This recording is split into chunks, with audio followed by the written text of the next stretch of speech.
Welcome to the Deep Dive, where we dig into complex topics to get you truly informed.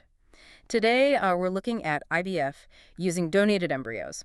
Now, this is sometimes seen as maybe a last resort, but we really want to frame it differently. Think of it as a proactive, very considered, and often really compassionate choice for building a family. That's a great way to put it, yeah. Our mission today really is to give you a clear picture of this whole process. Yeah. We'll explore the different angles, the medical reasons, sure, but also the financial side, the logistics, and the emotional journey involved. We want you to leave understanding why this is such a viable and honestly optimistic path for many. Okay, let's unpack this then. For a lot of people listening, the choice, it's driven by some pretty tough medical realities, right? What are those specific clinical situations where using your own eggs or sperm just isn't feasible or maybe carries too much risk? Right. So the clinical reasons usually boil down to situations where, the basic building blocks aren't quite working as needed. Often we see severe infertility issues affecting both partners, like maybe severe male factor infertility. Like a zoospermia. Exactly. Ozoospermia, no sperm present, even after trying surgical retrieval. And that might be combined with significant female factors too. So kind of a double whammy, needing a genetic workaround from both sides. Precisely. And then there's the unavoidable factor of age and egg quality. We know advanced maternal age, usually over 35, definitely over 40, significantly impacts success rates. The biology changes. You see that in lab tests, right? The AMH and FSH levels. Low AMH, high FSH. Hold on, let's just quickly clarify those. What do those levels actually tell us? Good point. So AMH, anti-Mullerian hormone, that gives an idea of the ovarian reserve, basically how many eggs are left. Low means fewer eggs. FSH, follicle-stimulating hormone. When it's high, it suggests the brain is having to shout louder, to try and get the ovaries to respond.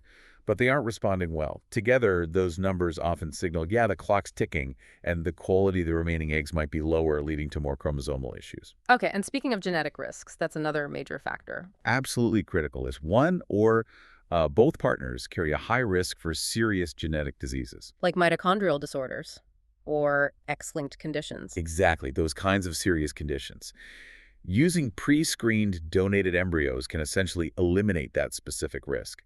These embryos would have already gone through PGT, pre-implantation genetic testing, to check their genetic health before anyone even thinks about a transfer. And then there are the folks who've just been through the ringer with IVF already. Yes, that's a really important group.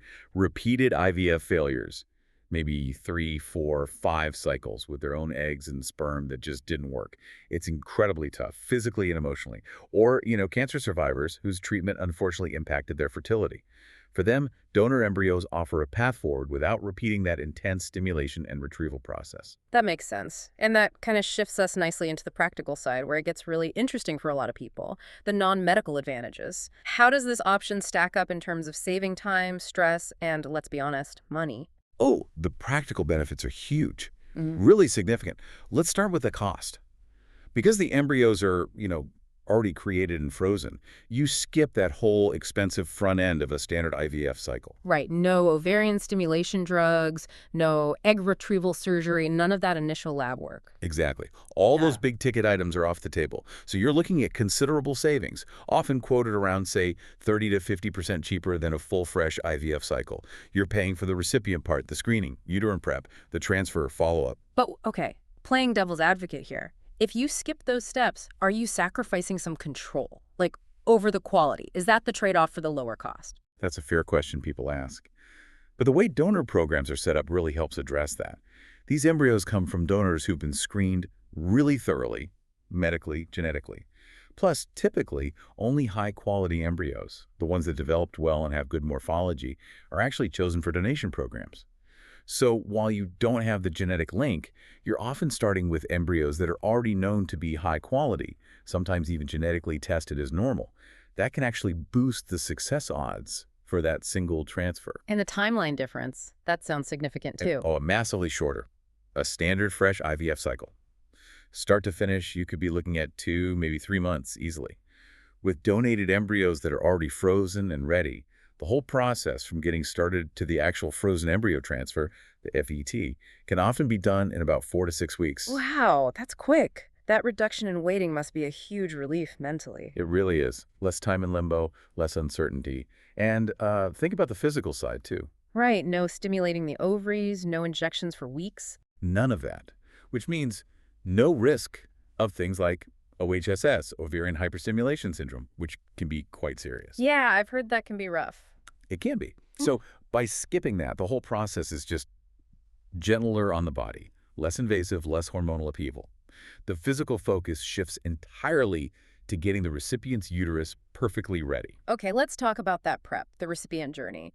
Since they skip the egg part, what does preparing for the transfer actually involve? What are the doctors looking for? So the recipient's main job, biologically speaking, is preparing the endometrium. That's the lining inside the uterus where the embryo needs to implant. This usually involves a carefully timed protocol of hormones, mainly estrogen and progesterone, pills, patches, maybe injections. And what makes the lining ready? What's the target? It's about quality, not Mm. just, being there. Clinicians monitor the lining thickness with ultrasound. They're usually looking for something ideally between, say, 7–14 millimeters thick. And crucially, they look for a specific pattern on the ultrasound scan. It's called the triple line appearance. Triple line. Yeah, it just shows the different layers of the endometrium are well organized and look receptive. It's a good visual cue. If the lining isn't quite right, maybe too thin or doesn't have that pattern, they'll usually adjust the meds and wait, postpone the transfer until it is optimal. So it's all about timing and getting that environment just right. Okay. Now, the embryo selection itself, how much say does the recipient have? Well, first, the recipients go through thorough screening too, medical checks, psychological screening, much like standard IVF. Then, when it comes to choosing, the clinic or agency provides detailed but non-identifying profiles of the donors whose embryos resulted. You get information like physical characteristics, hair color, eye color, height, build, but also medical history, education, maybe even interests or hobbies. Lifestyle stuff too, like being non-smokers. But there are limits, right? You mentioned the designer baby concern earlier. Right. Where's the line drawn on choosing specific traits? Right. The line is very clearly drawn at health and viability. The absolute priority is selecting embryos that are genetically healthy, if tested with PGT, and have good morphological grading, basically. They look good under the microscope. You can't, shop for specific cosmetic features beyond broad matching or insist on non-medical sex selection.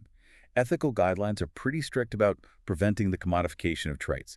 It's about finding a healthy match, not custom ordering. Which brings us, I think, to the really core emotional part. This can be complex, right? Dealing with the lack of a genetic connection. So what does this all mean for the intended parents psychologically? And what kind of support helps? Yeah, this is huge. And it's why counseling is so strongly recommended, almost essential, really. It provides a space to process everything. Feelings of grief, maybe, over not using their own genetics, loss, but also the excitement and hope. It's often a real mix of emotions. Good counseling helps validate all of that and work through it. But the connection, the actual parent-child bond, that builds differently, doesn't it? It absolutely does. And the research on this is very clear and reassuring. Attachment, love, bonding, these come from nurture, from care, from the day-to-day shared experiences of parenting. Study after study shows that the quality of parent-child relationships in families built through donation is just as strong as in genetically related families. Love isn't genetic. That ties into disclosure, too, telling the child about their origins. A very important piece. The strong consensus among psychologists and counselors specializing in this area is for openness. Telling the child about their donor origins in an age-appropriate way, right from the start or from a young age. It builds trust, avoids secrets, and generally leads to better emotional well-being for the child as they grow up and form their identity. Waiting often makes it much harder. And there's that really fascinating biological aspect, too, even without shared DNA epigenetics, for parents maybe struggling with the genetic piece. Oh, I find epigenetics absolutely fascinating in this context, yes. So while the DNA blueprint itself comes from the donors, the recipient mother's body, her uterine environment, plays a huge role in how those genes get expressed. Like switching genes on or off. Exactly. The mother's diet during pregnancy, her stress levels, her overall health, all these factors create signals that influence which genes in the developing embryo are activated or silenced. It's like the mother's body is providing the software instructions for the embryo's hardware. So there is a direct biological influence from the carrying mother. The very real, tangible biological influence. It shows that the connection starts right there in pregnancy, shaping the child's development. It's powerful proof that the bond goes way beyond just the initial genetic code. Wow. Okay, this deep dive really shows, I think, that IVF with donor embryos isn't just a fallback. It's a proactive, well-considered, often very successful, and deeply compassionate way to build a family when facing tough challenges. It's a real commitment. It truly is. Yeah. And maybe the final thought for you, our listener, is this. Remember that what matters most for a child's well-being throughout their life isn't the specific genetic code they start with. It's the nurturing environment they grow in, both in the womb and, crucially, the love and support from the parents who choose them and raise them. And just a necessary note, please remember, our conversation today was purely for educational purposes. It doesn't replace professional medical advice. You should always consult with your own doctor for personalized guidance specific to your health situation. Absolutely. And for more information on the complete IVF process, you can find lots more details over at ivfforme.com. Thanks for joining us on the deep dive. We'll catch you next time.